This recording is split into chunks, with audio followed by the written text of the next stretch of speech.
Morning, everyone. Thanks for joining us. We'll just give it just a few more minutes before we get started.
Good morning, Ken. Good morning, everyone else. Still going to just give it a few minutes. Good morning, Linda. Good morning, everyone.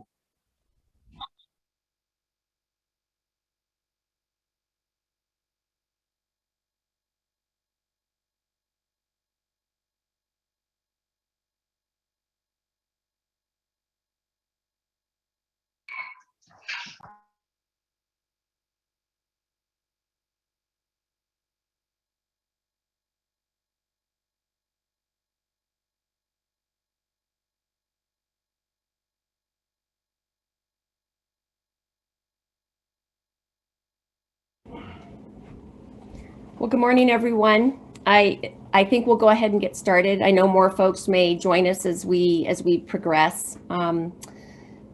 Again, thank you all for being here this morning. I know it's early. We don't have Lori Martin with us, our wonderful colleague who leads us in the moment of gratitude.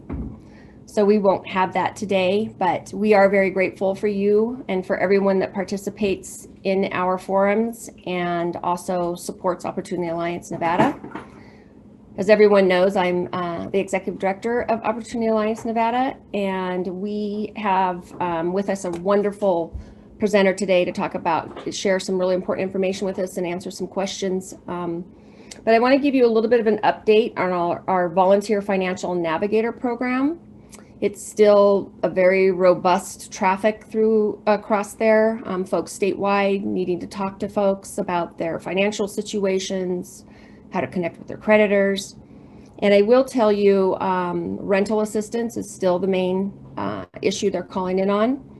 In addition to that, lots of comments about landlords raising the rents. And also, a lot of folks still not able to access the unemployment system in Nevada.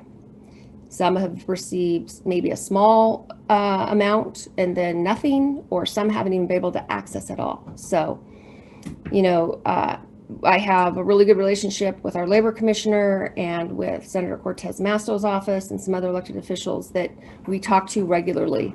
And they have been very responsive, trying to help us find solutions.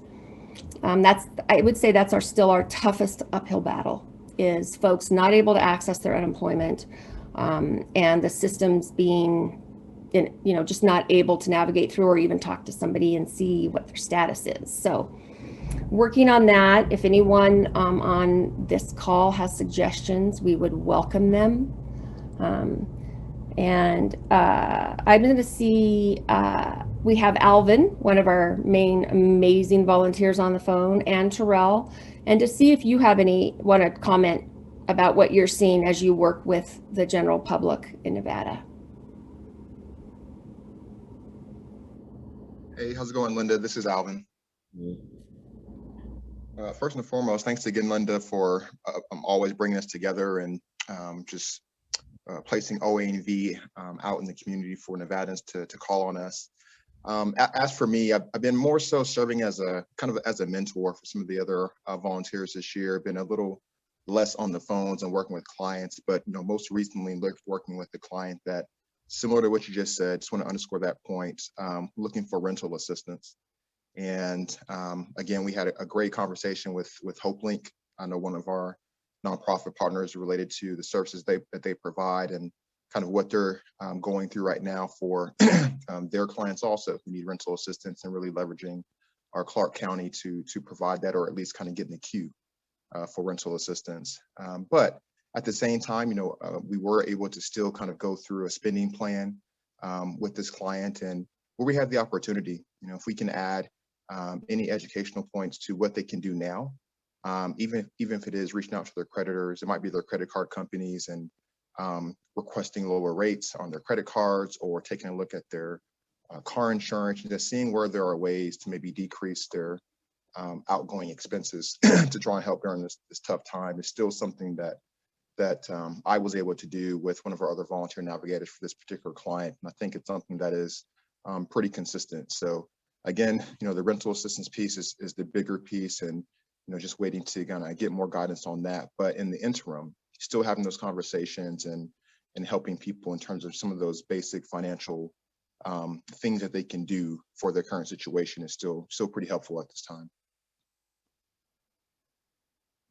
Thank you, Alvin. That's really important perspective and feedback. And I think, correct me if I'm wrong, Alvin, but aren't you still hearing that just being able to talk to somebody and help navigate through the process is helpful? Absolutely.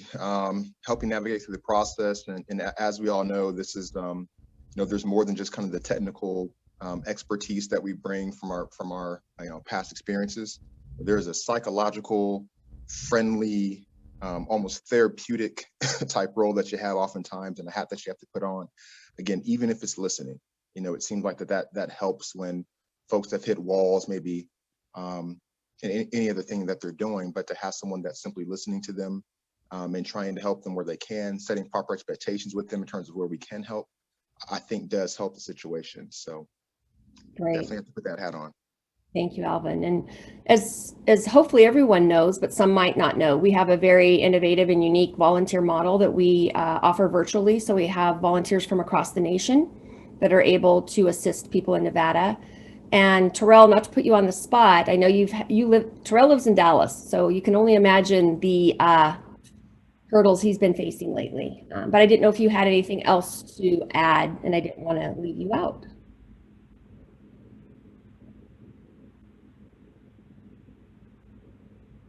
So he's on mute, so he may have something else going on. But again, oh, I'm sorry. Nope, I was talking and wasn't even hearing me. I'm sorry. I'm actually in Houston, in Dallas. Well, that's about 3 hours away, but I'm in Houston. But my experience with navigators is I have not been able to get on this year yet, unfortunately, just because a lot of stuff's been happening. But I am aware that when you do reach out to these to the people in Nevada, and they just so happy that you're calling them back and that you're getting back with them, because most of the times they feel like they're just leaving a message and it's like dead space. And so when you do actually get back with them and you speak with them, they are relieved by that. Most of the time they've actually kind of already knew what to do and things, but it doesn't hurt to actually reiterate what they need to do and what they can do, and still point things out, and like Alvin said, share your expertise with them, and they're very grateful that the other people I've worked with. So great. Thank you, Terrell. I don't know why I insist you be in Dallas, but Houston. You keep telling me I'm in Dallas, but not yet. I just have that in my brain. No problem. And Alvin and Terrell, thank you so much for your feedback. And Opportunity Alliance is still working very diligently with the different statewide powers that be to be a part of the solution. As you know, things aren't necessarily well defined yet on all fronts of stimulus money, how it's going to roll out, that type of thing. But we are in daily contact with what I call this other solution makers. So just know we strive every day to work towards being the best support to our community that we can be. So with that, I am very happy to have Anthony Hutchinson, Tony, here today, who is the Director of Government and Industry Relations with Freddie Mac. And we know that recently there was a moratorium extension on federal loans. And I've heard a lot of different information around it that I don't necessarily think is accurate. So we reached out to Tony, and he was very willing to come on and discuss that topic with us and anything else you might have questions with. So Tony, welcome. And again, thank you so much for being here. Yeah, well, thank you guys for having me back. It's always a pleasure to speak to folks who are out there on the front lines trying to help the people in the marketplace. The one thing I will share with you is the work that you're doing, you're not alone in it. It seems like every community across the country is going through the same thing. There are plenty of folks out there. And I like what Alvin mentioned about managing expectations, but more importantly, listening to the folks that are out there. I think that a lot of people, specifically during this time, feel like the problems that they are having are unique to them, and sometimes they feel like they can't really share that with anybody because they're embarrassed. They don't know. They think that they're the only ones out there, but that is not the case. Just to let you know, we're seeing this in every community along the entire income spectrum, across all demographics. It's just the pandemic has hit us very badly, and we're doing everything we possibly can to belay any of the major long-lasting issues as we can. And one of the things that we have done is we have aligned ourselves with the expansion or the extension of the foreclosure moratorium that HUD announced about a week ago. The GSEs have followed suit. So we are not going to allow any sort of foreclosure activity to occur until the end of June this year. So June 30th, 2021, there will be no foreclosures of any of the properties that either of the enterprises backs through June 30th, 2021. I will just share that date could move again. And the reason I say that is because the situation we're in is extremely fluid. When you spoke to me last, I think that the moratorium was through maybe October or November of last year, and then it's been extended. And it keeps getting extended because we find that folks are still having issues, and we don't want to cause additional hardship on the folks that are out there. And if you were on the phone the last time I spoke to this group, the one thing that I mentioned was that we're in the business of ensuring that people are able to maintain their home so that they can have a safe place to ride out this pandemic or to get themselves well. The one thing that we don't want to do is contribute to the spread of this event by throwing people out on the street or absolutely moving them out of their home. So now they have to live with someone else, which also increases the ability of people to transmit this disease. So we're doing everything we possibly can to keep people comfortable and safe, and we want housing to be that safe spot. We want them to remove that from the back of their head, that they have to worry about housing, at least when it comes to this. So if they're having some sort of COVID related issue, meaning they've lost their income or they've had a reduction in income, and that reduction could be because they just can't work because they're ill or they're caring for someone who's ill, we want to make sure that we have everything in place that allows them to stay in their home. And with that, we had a waterfall of things that folks could do. The biggest one being that if you had a COVID related event, you just tell your servicer that there's a COVID related issue and you need a level of forbearance. Then that was able to automatically get you between 6 and 12 months of forbearance. Well, we've now even extended that. So if folks are getting to the end of their forbearance, they've been in the program for 9 months, 8 months, 9 months, 10 months, 11 months, there is the ability to extend it for up to 6 more months. So if you've got folks who are fearful that they haven't come up with a solution to start their payments again, they now have an option to be able to get more forbearance. The one caveat I will say is if they're just starting now, you only have the 12 months of forbearance, and obviously down the line they'll be able to be evaluated for additional forbearance depending on how this thing plays out. But this extension is for folks who've been in the program. So regardless if you've used only 6 months of forbearance at this point, and you're now thinking about taking on another 6 months because you began prior to March 1, 2020, you have this additional 3 and then another 3-month extension. You have the ability to use that should you need it. And again, the reason we're doing this is because we're not trying to cause any hardship for folks. So the same rules that apply to that initial forbearance, meaning that all those foreborn payments could now be put toward the back of that mortgage, so that you only paid them at the maturity date of that mortgage when you either refinanced or sold the home, apply to this new 3 and 3-month extension. So the same rules apply. Those are the big things that we have going on. The one caveat with the foreclosure piece that I forgot to mention is if the homes have been deemed abandoned or vacant, those properties can be foreclosed upon, right? So if there's no one that's been living there and it's been classified, stamped vacant, stamped abandoned, then we're going to foreclose on those and get those back into the inventory so that we can put people in those homes specifically to give them an opportunity to get themselves out of any situation where they feel like they need more space so they can be more safe. But otherwise, we're right on top of the rules that HUD has put out. We're going to make sure that we're there. And again, we're trying to do everything we can to make sure that people are comfortable.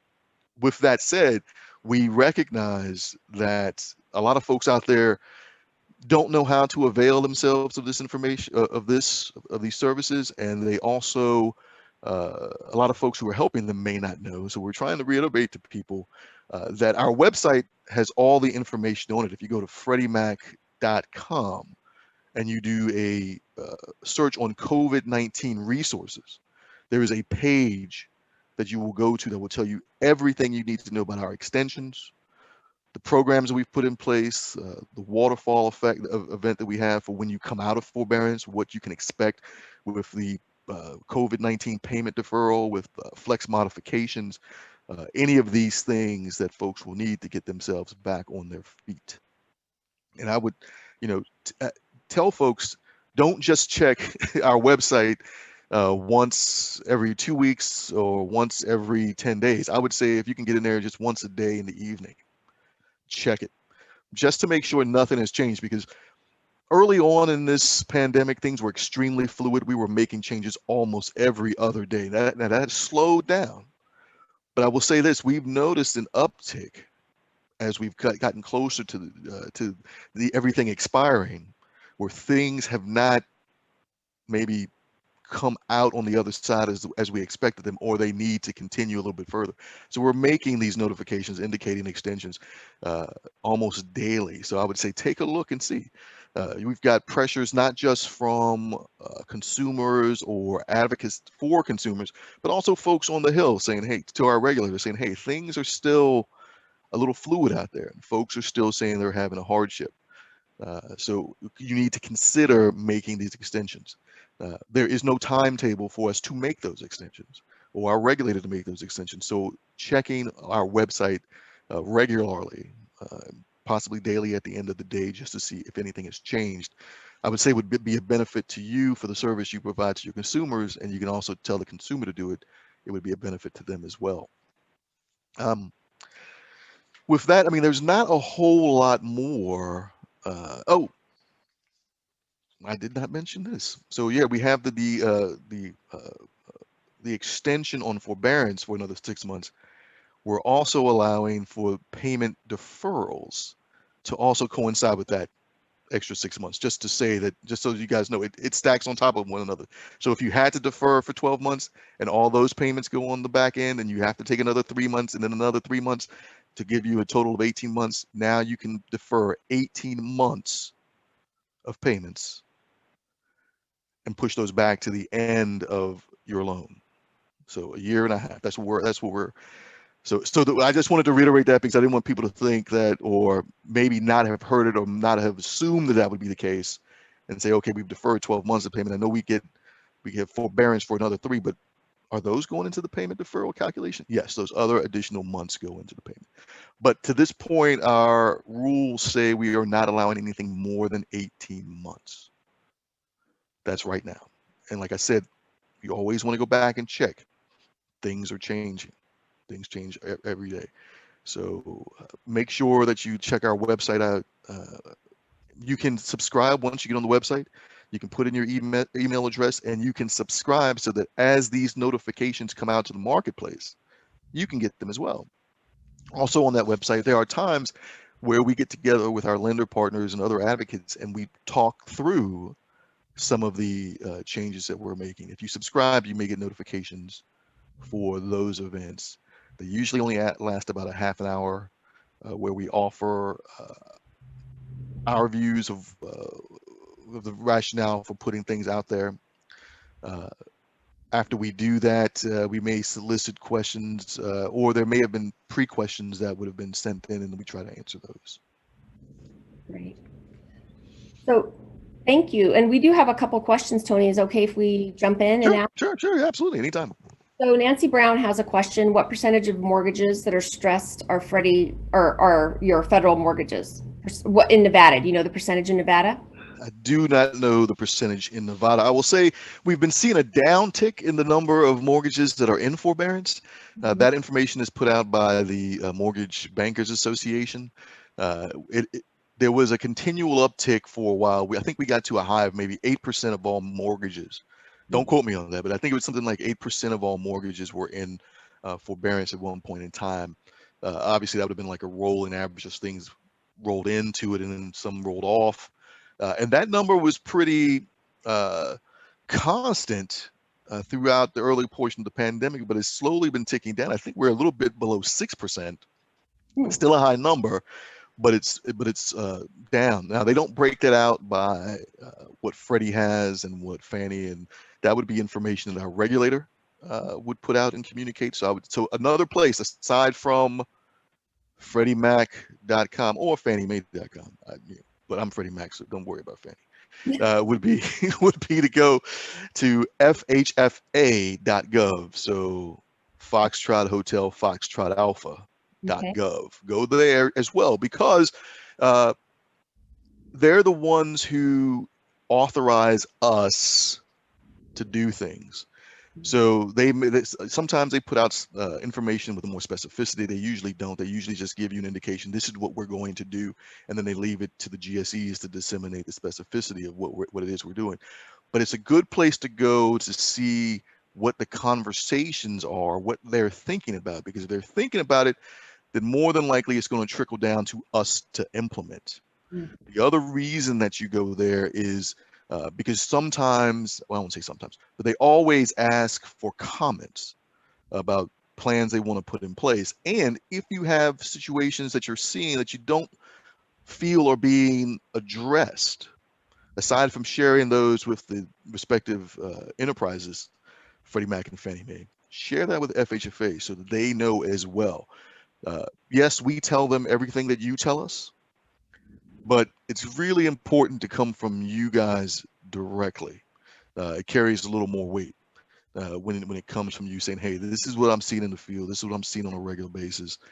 These are the issues that my constituents are running into. I know you tried to address these or had the enterprise to try to address them via this, but it's missing the mark because of this, right? That's the stuff that they need to know. Part of the reason I share that is because, you know, we're here on the East Coast in Washington, D.C. and in Northern Virginia. Our people don't work in the markets directly with the consumer. We can't. That's not our job anyway. So we have to get our intelligence from you all. Our regulators the same way. They're not out in the field. They have to get their intelligence from us, from our lenders, but from you all. So we need to know what you're seeing so that we can craft responses and solutions that meet the needs of the folks out in the marketplace. And the key is we don't just want to craft them. We want you to help us craft them because you're the ones that are out there. So any information that you can share with us directly and then share with our regulator, I think that would not just benefit the work you're doing for the consumer, it definitely benefits the consumer. It allows us to do our job a lot better. Great. And Tony, does this apply to multifamily units as well, or? The moratoriums do. The moratoriums do apply to multifamily. So it's across the board. It was kind of interesting that you mentioned multifamily. I was going to bring this up after the conversation about the rent assistance. You can check to see if the rental properties that folks are in are either backed by Freddie Mac or Fannie Mae. If they are, then there are some things that we've been instructing the people, the partners that we have out in the field to do for renters. So I would say in both Freddie Mac and Fannie Mae have on their multifamily sites address or property locators where all you have to do is stick the address in and it'll tell you, is the property owned backed by Freddie Mac? Is the property backed by Fannie Mae?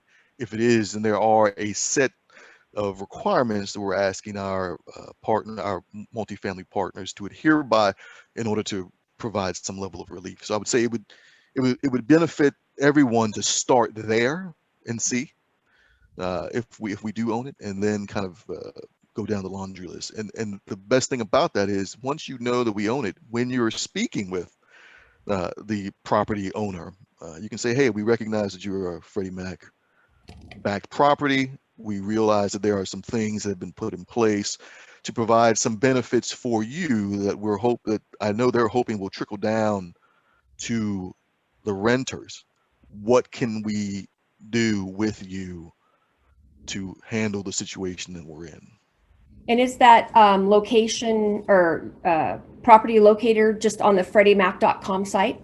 Yeah, so if you go to FreddieMac.com, well, the two things, you can go to FreddieMac.com and then search for COVID-19 resources. It'll be on the resource page. Oh, it is. Or you can just go to FreddieMac.com and do multifamily, or just do MF, which I know Okay. it sounds terrible, right? MF lookup, right? I don't make the acronyms. Right.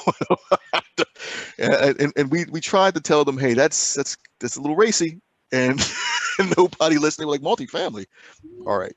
So just try MF lookup, and it'll take you to the program that allows you to put in the address, and it'll tell you whether or not the property's us. And like I said, both Freddie Mac and Fannie Mae have these. So we will probably not be able to tell you if the property is backed by Fannie. So just because a negative comes up for us Fannie Mae. doesn't mean it'll come up for Fannie. So check both sites. When it comes to the COVID-19 related resources, Fannie and Freddie are doing the exact same thing. So we're right on top of each other. You check one of us and you know what the other one is doing. In terms of the properties we invest in, that's a different ballgame. So just because we don't invest in it doesn't mean Fannie, maybe Fannie won the bidding process or the opportunity to do it, or maybe or vice versa. So make sure you check both sites for that. Good.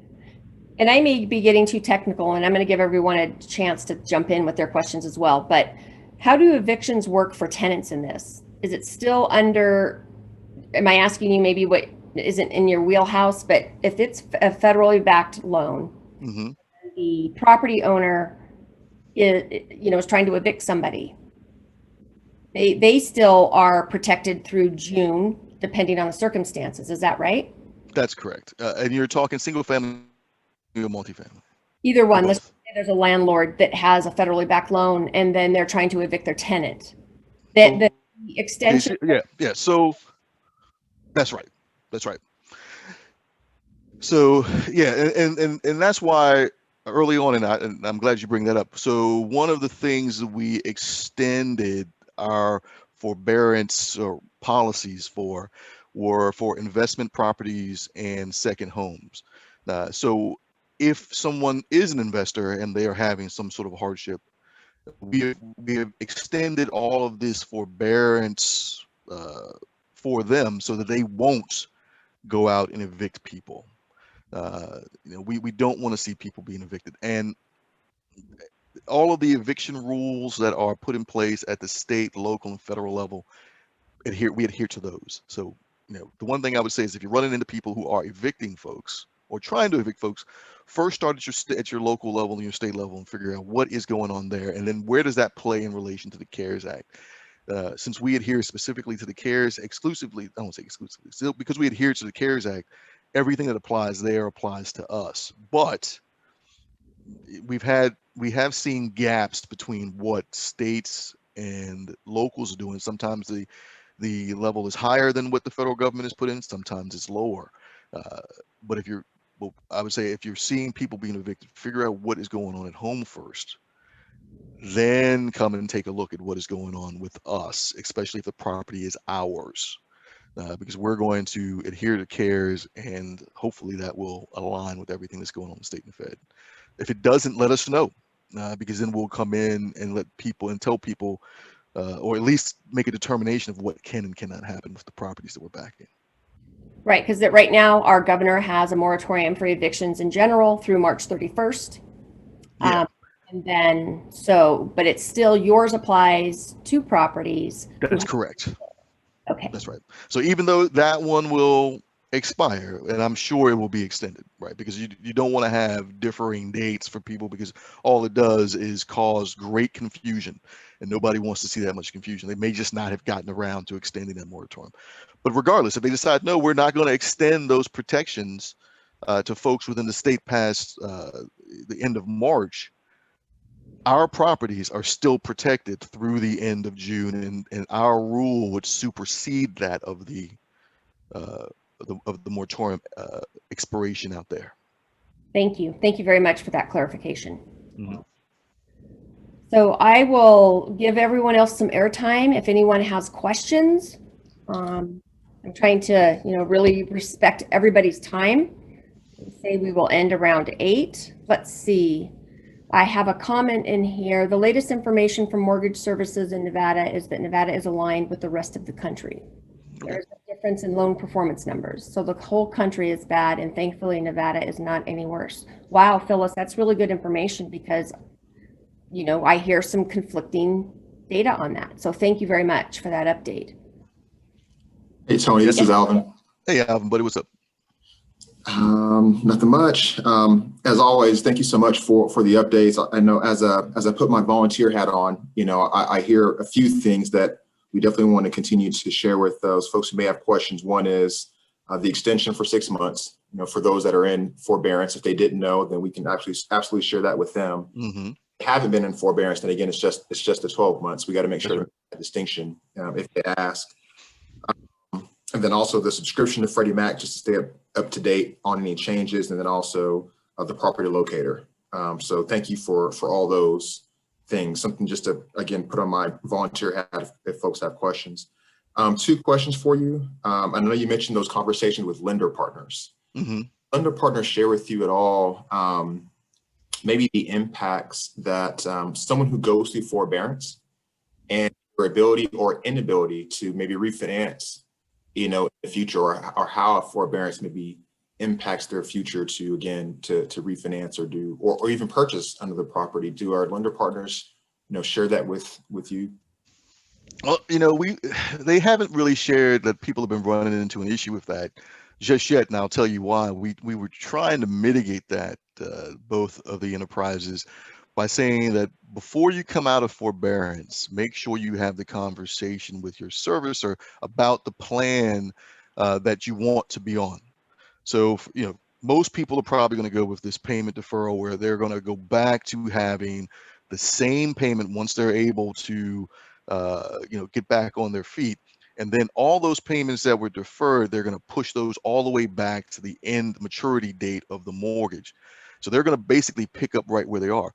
If they're able to make 3 consecutive on-time monthly payments, then they're eligible for refinances and purchase immediately after that 3rd month. The other thing on that is, if they do have to come up with a flex modification, or they have to do something to change their payment, we have still said that once you enter the plan, that new plan that you've come up with, if you make 3 on-time payments, you're again back in good standing with us, so that you can go ahead and have a refinance or sell your property and buy something else. So you just have to, and this is, and I was assuming that everybody knows this, and I know a lot of consumers don't. I know that they don't like having the conversation with the servicer, but it's imperative that they do. Have the conversation with the servicer. You don't have to worry about them judging. They don't have to worry about them saying no to taking forbearance, because we've removed that. They do need to have the conversation about is forbearance right for you?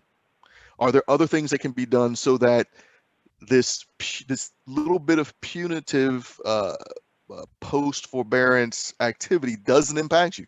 So if you're able to go through a normal flex modification, you can right now, once you get into it, you're eligible for whatever, right? There's none of this, you've got to be in it for 6 months, 9 months. No. If we put you in a new mortgage because we had to fix your situation, you decide to move, you can sell it. You want to refinance because you found a better rate, do it. The key is once you go into forbearance, though, now you have to adhere to at least the 3-month rule, right? And that is for COVID-related forbearance. The forbearance, we still have forbearance out there for people who need it outside of this COVID thing. And there's a whole set of reasons why people would go into it. The rules for COVID-related forbearance don't apply to just general forbearance. The one thing I will say is right now, we just haven't seen any of those other forbearances occurring. It's all COVID-related at this point. And just to reiterate a point, we were talking earlier with Terrell down in Houston. I was about to say Dallas, down in Houston, Texas. The key is that's considered a natural disaster. What occurred down there, that full suite of mitigation tools that people may need because maybe they can't get back to work, maybe their property's damaged, that's still in place. So that's still in place, and that will be considered not a COVID-related forbearance that was required or anything else, but all the tools that we would use to get folks back on their feet after a disaster like that, offering them the ability not to pay for it, all of that still exists. In fact, what we're doing now on the COVID-19 side is all we've done is taken that whole toolkit, put it on top of COVID-19, and then slapped COVID-19 on it and said, if you have that, you can utilize all this, no problem. The one thing is, for folks that have gone through a natural disaster, there is a process that you'll have to go through. But again, it all goes back to you have to talk to your servicer, speak with them, let them know what's going on. We can't know what's going on with those consumers because we're not in the market. We can only help them if they talk to their servicer and their servicer says, hey, we've got, Tony Hutchinson down there in DC, he just went through a tree fall on his house and the electric power's out and he's not going to be able to pay for a while. We want to do this. And then we'll say, okay, that's great. Let's work something out for him. But we would never know that otherwise. Thank you, Tony. That 3-month rule is good for us to know. But again, I think the bottom line, though, is to always encourage the client to speak with their servicer, though. I mean, that's absolutely what we need to be doing as volunteers. Another question for you, and I don't know, this might have to be your opinion. So you may not can answer this one, but as it relates to forbearance, and again, ideally, I think we have forbearance in place to maybe defer payments, right, for folks to either get back on their feet or whatever the case may be. For some folks, that may never happen, right? Is there been any talks about forgiveness, not just deferment, but forgiveness of those debts, and if so, does that have a negative impact on the mortgage market or on our economics as a country, or a positive impact? And that's a big question, but just anything that you've heard in terms of maybe forgiveness outside of just deferment of payments. So, that's a tough question because it does get into policy and proposed policy and things like that. But the one thing I can share just off the bat is I've heard nothing or seen nothing coming down the pipeline internal to the enterprises or coming out of our regulator related to that. That does not mean that people have not been talking about it, but I've not seen any policies that have been developed related to forgiveness. The only thing I will, and this is me taking off my Freddie hat and then putting on my Tony Hutchinson hat, I would say just monitor the conversations that are being had in Washington related to student loan debt forgiveness, because that's probably going to be something that really is impactful on any discussions of any level of forgiveness outside of that, right? So what I would indicate is that there are different regions of the country and different folks, different cohorts who have different feelings related to that. The question is what is in the middle and what is possible? Do I know if anything is possible right now in government? I don't know. I can't say. But I would say that's just the place that I would pay attention to that. But again, and this is me now putting my Freddie Mac hat back on, if that is something that you think would benefit the industry, well, one, your consumer, the marketplace, the industry as a whole, share it with the enterprises, share it with the regulator. But the one thing I will offer is don't just say, hey, we want forgiveness. There's got to be stuff to back it. Why do you want it? What do you see? How big is this? How do you think it should work? You have to provide some level of solution for people because, again, we're not in your marketplace, and our idea of what, if just throwing this out there, our idea of what forgiveness could look like, I'm sure is wholly different from what your consumer and what you guys think. So because you guys are out there in the marketplace and you're dealing with this, and this is an idea that has popped into your mind, give us, your full thoughts on it. Don't just tell us, yeah, we would like this would be great for people. Well, why would it be great for people? How would it work? What impact do you think it would have? If you talk to anybody, any lenders about this, what do they say? What do community advocates say? Have they brought it up locally in local government? Have they brought it up at the state level? I mean, those are the things that will help shape the thought process outside of your marketplaces. So just as a tactic in general, that's the way I would approach it. Thanks so much, Tony. Appreciate it. Mm-hmm. Wow, great questions, Alvin, and interesting things I had never thought of. And Tony, the amount of information you provide and the depth of conversation, Ken Evans is on here. We had a similar conversation around workforce development recently about bring your entire solution to the table. Yeah. Think it through, meet with the stakeholders if you can. It's everybody else, everybody's drinking from a fire hose at this time too, but this is, our main issue, in my opinion, in Nevada is housing on every level. And I'll tell you, you guys are not alone. I mean, that's everywhere. Everybody's having the issue where, I was talking to some folks recently about housing in Washington, D.C. That's where I grew up. I grew up inside the district. My grandmother bought the house that I lived in 1949 for $25,000. When my mom and her sister eventually sold it, and this is 15 years ago now, it was worth $800,000. Houses in DC are now worth over $1 million in some places. There's no way I could have grown up in Washington, DC, living in the houses that they have now, because we can't even afford the house I grew up in. So, the need for workforce housing, the need for affordable housing is, it's everywhere, and not just in the cities, in the small towns as well. So I think the conversation you guys were having around that related to solutions is absolutely correct. And this just gets back to the point where that I was making about us being here in Washington, D.C. We don't know every circumstance. We'd like to think of ourselves as the smartest people in the room, but we're not the smartest people in the room. We're only smart, or we're only the smartest people in the room when we're backed by folks like you and ideas like yours that we can then bring into the fold with all the other ideas and then come up with the one that is the best, that makes the most sense for everyone. That makes us the smartest people in the room. Outside of that, I'm just a guy that, watches sports and reads comic books. Well, I personally think the information you've shared has been incredibly helpful, insightful, clears up some questions I had. As Ken Evans posted in the chat as well, it's really helpful information for long-term recovery and strategy, which we know is something that we all need to be discussing and be part of the solution. So again, thank you so much. It's 8:16. I want to make sure if anyone else has a question or comment, please jump in. Well, I just want to say it's always a pleasure to see you and get to engage with you, Tony. Appreciate your time, the insights, the information. We'll be sharing that with our networks as well. Excellent. Anytime.